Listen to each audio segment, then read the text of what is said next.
pertemuan AHY dan Puan Maharani akhirnya terrealisir.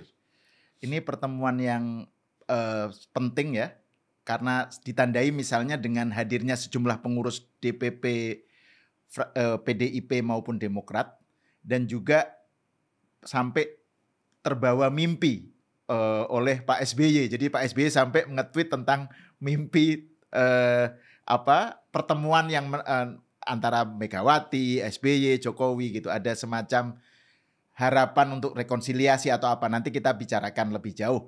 Nah, ini sebenarnya pertemuan yang menarik juga karena Demokrat kita kenal sebagai partai oposisi ya, yang selalu menyuarakan sikap oposisi terhadap pemerintah, sementara PDIP adalah partai yang berkuasa.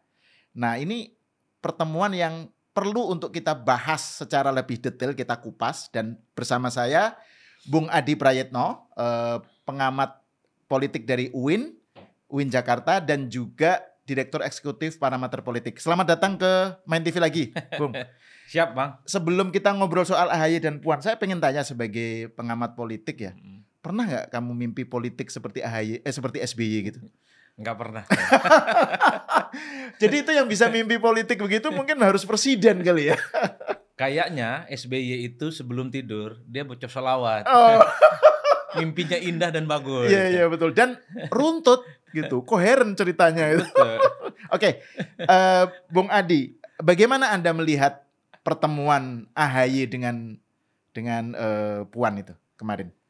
Ya, saya kira ini adalah sebagai salah satu pintu masuk memang dalam rekonsiliasi politik antara PDIP dan Demokrat.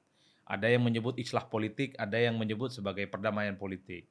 Saya agak sedikit maju, ini pintu masuk islah politik plus-plus sebenarnya. Islah itu rekonsiliasi ya? Iya, islah itu rekonsiliasi atau perdamaian secara politik. Perdamaian. Tapi saya ingin tambahkan, ini adalah rekonsiliasi politik yang plus-plus sebenarnya. Satu sisi tentu ini ada keinginan supaya antara kedua partai ini mencair, sehingga 20 tahun lamanya, di mana segmentasi mereka yang memang selalu berhadapan-hadapan, ya ini soal 2024 kemudian bisa dibicarakan secara bersama, mencari titik keseimbangan. Tapi kita ingat bahwa pertemuan Puan dan AHY ini kan tidak terlepas dari konteks politik. Ketika Puan menyebut AHY sebagai salah satu orang yang kemudian sangat mungkin bisa mendampingi Ganjar Pranowo. Ini yang saya sebut sebagai cawapres. Cawapres. Ini yang saya sebut sebagai plus-plus. Maka tidak mengherankan kalau kemudian ada tweet yang disampaikan oleh SBY sebagai sebuah mimpi. Dia berharap misalnya Jokowi menjemput SBY, mendatangi Megawati, kemudian naik kereta bersama menuju Jawa Tengah dan Jawa Timur. Yang membelikan tiket itu adalah Jokowi. Artinya apa? Rekonsiliasi politik ini sangat mungkin bisa terjadi kalau itu yang memediasi adalah Jokowi. Nah, rekonsiliasi ini bukan hanya mempertemukan Megawati dan SBY dalam satu perahu politik, bukan. Tapi adalah bagaimana mempertemukan kepentingan kedua partai politik ya, Demokrat dan PD, tiket yang disebut oleh SBY dalam tweetnya, saya kira bukan tiket kereta, tapi soal tiket pencapresan. Oke. Dan itulah yang saya sebut ini keinginan yang plus-plus. Kalau hanya sebatas rekonsiliasi politik, pertemuan biasa, jalan bareng di GBK, antar sekjen kemudian makan bersama, saya kira bisa by Zoom itu, Bang.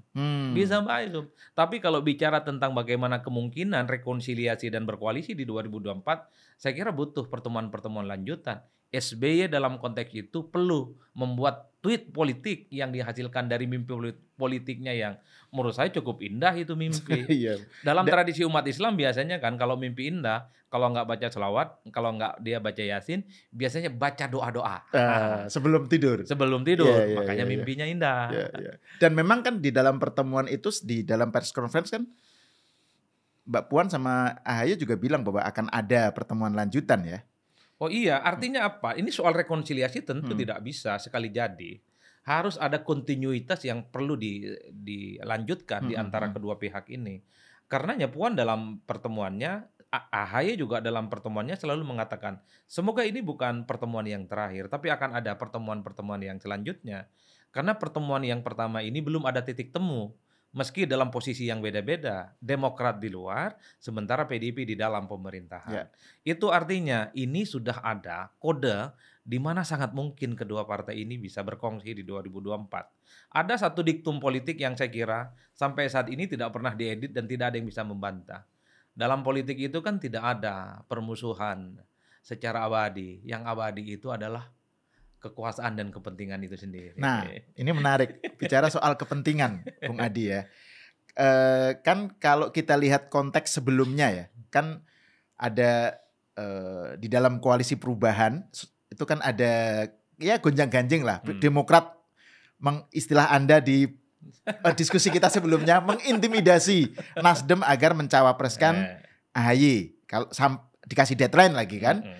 Sementara dari PDIP kan ada image bahwa tadinya mereka menutup diri, sombong dan seterusnya. Terus kemudian ada fakta bahwa persaingan antara Ganjar dengan Prabowo dalam elektabilitas itu ketat gitu ya. Bahkan menurut sejumlah survei Prabowo lebih unggul tipis gitu. Nah, itu yang membuat PDIP juga membuka diri. Nah, menurut Bung Adi, kepentingan dari masing-masing ini apa? Jadi apa yang mendorong PDIP mau, ya Puan lah dalam hal ini, bertemu dan AHY juga mau untuk bertemu? Saya kira kalau bicara tentang konteksnya kepentingan di 2024, pasti yang dicari itu adalah mutual interesting. Oke. Nah, pertemuan pertama itu mutual understanding. Mereka ini saling kesepahaman aja, menjajaki soal kemungkinan bisa jalan bareng di 2024. Tinggal dicari titik keseimbangannya soal di mana letak mutual interesting di antara kedua partai. Satu sisi tentu PDIP, mimpi politiknya yang ingin menang 3 kali, hat-trick di 2024, salah satu kuncinya adalah harus mampu mengakumulasi begitu banyak kepentingan dan kekuatan politik. Dalam konteks itulah kemudian kalau memang Prabowo dan Gerindra tidak bisa diajak kerjasama, maka teori sederhananya bagi PDIP harus membuka pintu selebar-lebarnya kepada semua partai politik di luar Gerindra, termasuk di luar PDIP, harus bisa diajak bekerja sama. Dalam konteks itulah Partai Demokrat sekalipun yang iman politiknya selama 20 tahun itu beda-beda, itu mau diajak berkoalisi. Kalau kita ingin melihat ke depan, tentu PDIP juga harus membuka diri kepada PKS sebenarnya. Membuka diri juga pada Nasdem. Siapa tahu masih ada bisa sesuatu yang bisa dikomunikasikan. Tapi kalau dengan PKS kayaknya sudah harga mati nggak bakal deh ya? Atau gimana sih? Dulu juga begitu. Hasto kan suka ngomong. Iya, betul. Rasa-rasanya tidak deh kalau berkoalisi dengan mereka, Demokrat dan PKS. Itu yang saya sebut, dalam politik itu kan tidak ada perkawanan dan permusuhan secara abadi. Kalau kepentingannya ada titik temu, saya kira itu akan terjadi. Oleh karena itu, kenapa kemudian ada pertemuan dengan Demokrat? Dalam konteks bagaimana PDIP menumpuk dan mengalkulasi begitu banyak dukungan-dukungan politik supaya Ganjar di 2024 relatif akan memudahkan pertarungan politik dan menang. Dan ingat, ketika Ganjar kemudian dicalonkan oleh PDIP, seakan-akan semua urusan selesai. Tapi nyatanya tidak juga. Ada Prabowo Subianto yang saya kira juga tampil sangat luar biasa. Harus diakui itu dari segi elektabilitas. Meski Ganjar dengan Prabowo ini kan selisihnya masih dalam rentan margin of error. Selisihnya 2 atau 3%. Jadi sekalipun Prabowo unggul, itu tidak bisa diklaim sebagai sebuah kemenangan. Ataupun itu tidak bisa diklaim sebagai sebuah kekalahan. Ketat lah gitu Ketat lah kira-kira begitu. Oleh karena itu PDIP sepertinya mengkalkulasi betul bagaimana semak belukar politik di 2024. Yaitu adalah bagaimana mengajak begitu banyak kepentingan politik menjadi bagian dari PDIP. Itulah yang saya sebut. Jadi barrier yang selama ini terjadi dengan Demokrat atau dengan siapapun nanti harus mulai dihilangkan. Nah, saya pengen spesifik soal kepentingannya Demokrat ya. Kan kalau di dalam koalisi perubahan kan ultimatumnya kan harus segera mengumumkan cawapres. Meskipun Demokrat tidak menyebut nama, tapi kan implisit orang menafsirkannya ya itu maksudnya itu cawapres AHY sebagai cawapresnya Anies gitu kan. Kalau enggak ya mereka cabut. Nah, apakah target itu juga standar itu juga yang dipakai oleh PDIP Demokrat ketika bertemu dengan Puan? Artinya kalau enggak dapat cawapres gimana? Dan kalau dapat apa yang terjadi gitu? Saya membaca bagi Demokrat itu dua hal. Pertama, harus memastikan AHY itu bisa maju, entah itu dengan siapapun. Kalau dengan Anies dia tidak mendapatkan apapun, tidak dapat maju sebagai cawapres. Iya, maju sebagai cawapres, maka sangat mungkin tawaran dari PDIP sedang dijajaki. Karena ini Puan loh yang ngomong, Ketua Umum Pemenangan Ganjar Pranowo. Puan ini adalah replika politik PDIP, anak kandung dari Megawati Soekarno Putri. Nggak mungkin tawarannya itu hore-hore. Serius. Makanya membuka diri sampai SBY bikin Twitter segala macamnya itu ya. Nah, yang kedua tentu bagi Demokrat berhitung bagaimana di 2024 berkoalisi dengan poros politik yang relatifly memenangkan pertarungan politik. Karena 10 tahun berada di luar kekuasaan itu tidak nyaman. Tidak bisa mengkapitalisasi kemewahan-kemewahan politik dan ekonomi. Yang itu turut bisa harus menjelaskan bagaimana Demokrat ke depan. Oleh karena itu, penjajakan-penjajakan koalisi itu sangat mungkin dengan PDIP. Saya membayangkan, pasti Demokrat itu akan bertanya kepada PDIP, apakah serius ingin menjadikan AHY sebagai wakilnya Ganjar? Kalaupun toh tidak serius, kira-kira apa tawarannya yang dianggap setara dengan posisi cawapres? Oke. Nah itu yang saya kira di panggung belakangnya yang tidak pernah kita ketahui. Bahwa harga mati iya, tapi kan juga ada kalkulasi yang dihitung oleh PDIP. Apa betul memang AHY harus harga mati? Bisa tidak AHY tidak maju, tapi konsesi, sharing power, dan bagi-bagi kekuasaannya itu setara dengan AHY sebagai wapres. Kan itu juga pasti dibicarakan apa? Misalnya komposisi sejumlah menteri, ada ada Menko, ada menteri-menteri yang dianggap sebagai menteri di komisi-komisi yang cukup basah dan seterusnya dan seterusnya. Itu kan yang biasa dibicarakan oleh elit.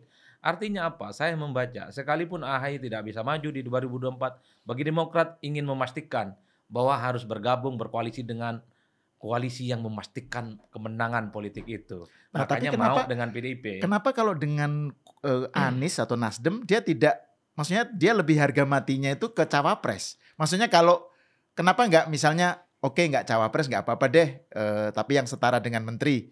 Maksudnya kenapa nggak itu juga yang dijadikan sebagai bargaining position dari Demokrat? Demokrat ini paham betul. Anies tanpa Demokrat nggak bisa maju. Ini yang disebut dengan belenggu ambang batas presiden 20%. Kalau Demokrat angkat kaki, itu hanya menyisakan PKS dan Nasdem. Gabungan kedua partai ini nggak cukup bang, 20%. Jadi Anies terancam gagal untuk bisa maju. Kalau Demokrat cabut, kan partai politik yang lain kelihatan tidak ada yang tertarik itu bergabung dengan Anies. PAN ataupun Pak Erlangga, Golkar, itu nggak kelihatan itu tertarik untuk menjadi bagian dari poros perubahan. Oleh karena itu bagi Demokrat, jadi apapun harga yang ditawarkan itu harus dipenuhi. Kalau tidak ya angkat kaki. Daya tawarnya lebih tinggi lah ya. Lebih tinggi. Jadi kunci sebenarnya. Sementara pada saat yang bersamaan Anies kan kelihatan tidak terlampau mau sama AHY. Harga yang harus dibayar dari sikap politik Anies itu ya Demokrat bisa hengkang ke siapapun nantinya termasuk ke PDIP. Oleh karena itu apalagi kita tahu Demokrat ini adalah pemain politik yang sudah berpengalaman, 2 periode berkuasa.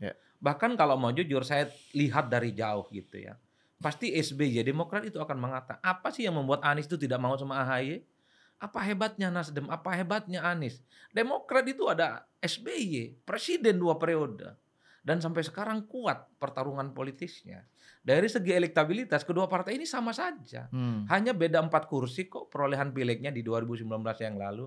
Apa yang kemudian membuat Anies itu begitu superior ketimbang Demokrat? Apa yang kemudian membuat Anies ini tidak mau dengan AHY? Dalam konteks itulah wajar kalau kemudian harga mati AHY adalah cawapres. Kalau tidak ya sudah angkat kaki. Itu untuk koalisi perubahan. Untuk koalisi perubahan. Sementara tapi di poros yang lain nggak bisa. Kalau di poros yang lain tidak. Bernegosiasi dengan PDIP itu nggak gampang. PDIP itu tanpa dengan siapapun kalau mau sombong, dia sudah bisa maju. Jadi bagi PDIP kalau hanya sekedar ingin memajukan Ganjar, itu merem saja sudah bisa bang. Tapi kalau berpikir ingin menang, tentu harus membuka pintu selebar-lebarnya kepada siapapun termasuk kepada Demokrat. Inilah yang menurut saya dinamika bahkan politik. juga dengan PKB juga kan diwacanakan dirangkul gitu. Tapi belum kejadian ya. Karena pertemuan. bagi PDIP warna hijaunya belum terlampau kentara ini dengan adanya P3. Kalau PKB ada di dalamnya sangat hijau betul ini koalisinya PDIP. Hijau banget itu. Hijau banget. Kalau orang Madura nyebutnya bukan hijau, biru. Oh gitu. Biru, iya benar di Madura nggak ada hijau. Nggak ada hijau, itu biru muda. Menarik tuh menarik. Oke, ini saya kan cukup banyak ya baca tweet ya. Soalnya ada juga beberapa dari kalangan, terutama dari kalangan pendukung koalisi perubahan ya, yang nyinyir dengan pertemuan AHY dengan Puan. Kata mereka ini sebenarnya siasat dari PDIP agar pemilu bisa jadi 1 putaran saja. Karena PDIP takut kalau 2 putaran itu nanti Anies makin kuat dan PDIP melemah. Jadi trauma dengan 2017 Pilkada DKI. Nah, kalau Demokrat mau terjebak dengan skenario atau siasat PDIP ini, Demokrat yang akan rugi, akan ditinggalkan dan seterusnya. Menurut Anda gimana bacaan semacam itu? Twitter itu kan medsos yang paling brutal dan sok tahu sebenarnya. Iya. Tapi menarik juga melihat orang yang sok tahu itu menarik. Memang itu suara rakyat biasa dan menarik untuk didiskusikan, Iya, Bang. betul. Tapi memang prediksi-prediksi di Twitter itu selalu ngaco dan salah gitu ya. Tapi sebagai sebuah perbincangan politik itu penting untuk didiskusikan. Pada prinsipnya bagi Demokrat itu nggak peduli mau 1 putaran atau 2 putaran. Pertama bagi Demokrat harus menyelamatkan AHY sebagai calon wakil presiden. Entah dengan siapapun, tentu harapannya dengan Anies. Yang kedua ingin menang, udah itu saja ceritanya. Jadi nggak terlampau peduli dengan skenario 2 putaran, Anies masuk dan akan menang. Kan yang bilang kalau ada 2 putaran itu yang masuk itu adalah 1 pasti Ganjar Pranowo, yang kedua ini antara Anies dan Prabowo. Yang masuk putaran kedua di luar Ganjar inilah yang akan memenangkan pertarungan. Itu kan teori 2017 Bang, di pilkada. Tapi inget loh, di 2017 kenapa Ahok kalah? Karena tersangka. Di demo hampir tiap hari, di downgrade hampir tiap hari. Nah yang dilawan di 2024, kalau betul yang dilawan itu adalah Ganjar satu-satunya, saya kira agak berat karena replikanya kuat ya, mesinnya kuat. Ganjar juga dari kalangan kelompok-kelompok politik NU juga kuat karena istrinya kan punya anatomi dan berjejaring dengan kelompok-kelompok NU, itu tidak bisa dibantah. Oleh karena itu simulasi dan skenario itu sebenarnya untuk menyelamatkan supaya poros perubahan ini tidak meleleh, supaya poros perubahan itu tetap solid sampai Oktober pendaftaran. Makanya kalau ada ajakan ketemu, misalnya nih ketika Sandi ingin gabung ke PKS, merasa punya pengalaman yang sama, itu langsung dinyinyirin. Karena itu dianggap sebagai upaya untuk menggembosi poros perubahan. Ketika Demokrat diajak bekerja sama dengan PDIP, itu dianggap sebagai upaya untuk menjegal Anies. Dalam politik gembos-menggembos itu biasa. Saya pengalaman ingin bertarung kan dulu di mahasiswa, presiden mahasiswa. Pendukung saya digembosi memang satu persatu dan itu sah secara politik. Dan soal soal anggapan bahwa Demokrat akan susut kalau dia lari dari atau berubah dari citranya sebagai oposisi, itu menurut Anda gimana? Ya sudah banyak contoh lah yang bisa kita lihat bagaimana pemilih kita itu memorinya pendek, Bang. Demokrat itu selama 10 tahun jadi oposisi tidak mendapatkan insentif politik apapun secara signifikan. Demokrat cuma 6%, 7%, 8%, itu aja. Jadi artinya Demokrat ini tidak bisa mengkapitalisasi posisinya sebagai oposisi. Beda dengan PDIP. PDIP begitu lama jadi oposisi dan kemudian bouncing dia di 2014. Menang pileg dan menang pilpres secara bersamaan. Artinya sekalipun Partai Demokrat ini bergabung dengan Prabowo, bergabung dengan Ganjar, saya kira tidak akan ada perubahan secara signifikan apapun terhadap perolehan pileg mereka. Itu artinya yang saya selalu kasih contoh adalah dulu siapa yang tidak sebal misalnya melihat Gerindra dan Prabowo menjadi lawannya Jokowi tiba-tiba berkongsi. Orang bilang, oh ini akan tenggelam. Enggak ada cerita. Prabowo kuat, Gerindra kuat. Dulu PDIP disebut sebagai partai penista agama karena mendukung Ahok akan ditenggelamkan. Menang dia 2019. Enggak ada cerita, Bang. Itu artinya apa? Jadi bagi Demokrat atau partai manapun, pindah haluan politik dalam sekejap. Jangan pernah takut akan kehilangan basis massa. Karena satu-satunya yang bisa menentukan apakah kuat dalam pileg atau tidak, itu kerja caleg. Bukan statement-statement di Twitter, bukan. Statement di Twitter itu seringkali kakinya nggak nyentuh ke tanah. Jadi tidak berbasis yang kuat. Dan yang paling penting, pengguna Twitter di kita ini kan cuma 1%. 1%.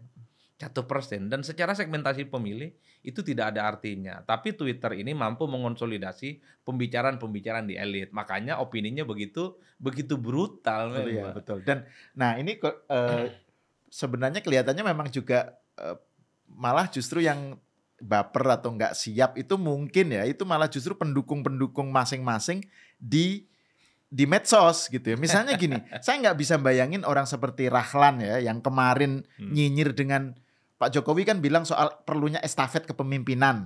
Nah, dia nyinyir itu berarti satu kubu, jadi dia Jokowi itu betul-betul hanya milih kubunya sendiri, bahkan mungkin keluarganya dan seterusnya. Terus kan atau Denny Indrayana, ya kan, yang bilang bahwa Jokowi mencopet, rezim Jokowi mencopet Demokrat dan menjegal Anies gitu. Itu kan pernyataan-pernyataan yang keras ya terhadap kubu pemerintah lah ya.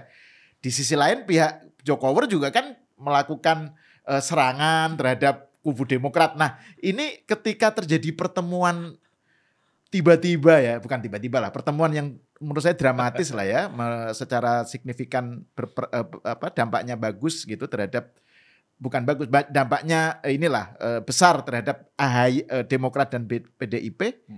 Maka ya saya nggak tahu pernyataan-pernyataan seperti itu nanti bagaimana tuh orang-orang yang di medsos itu. Ya itu yang saya bingungkan. Dulu Fadlizon kurang galak gimana ke Jokowi. Tiba-tiba kemudian Prabowo menjadi Menhan. Wah itu luar biasa. Waldo Maldini jadi jubir Prabowo. Sekarang jadi staf sus. Betul. Itu adalah suatu hal yang membuat kita itu memang agak sedikit jelimet menjelaskan. Tapi pada prinsipnya begini, kalau Demokrat juga tertarik melakukan rekonsiliasi politik dengan PDIP, maka kritik pedas dan nyinyiran-nyinyiran kepada PDIP itu harus dihilangkan, Bang. Begitupun sebaliknya, bulian-bulian dari pendukung Ganjar, pendukung PDIP harus di stop. Percuma ini rekonsiliasi kalau pendukungnya ini terus perang. Ya. Jadi harus di stop dulu ini. Dalam logika konflik politik tentu ada mediasi. Saya membayangkan istilah ini akan terjadi kalau ada peran Jokowi di situ. SBY secara eksplisit mention, saya bermimpi Jokowi menjemput saya di rumah.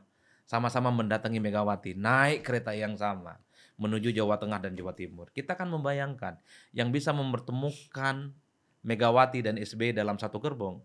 Itu Jokowi. Nah ini pertanyaan terakhir nih Bung Adi, kaitannya antara Megawati dengan SBY ya.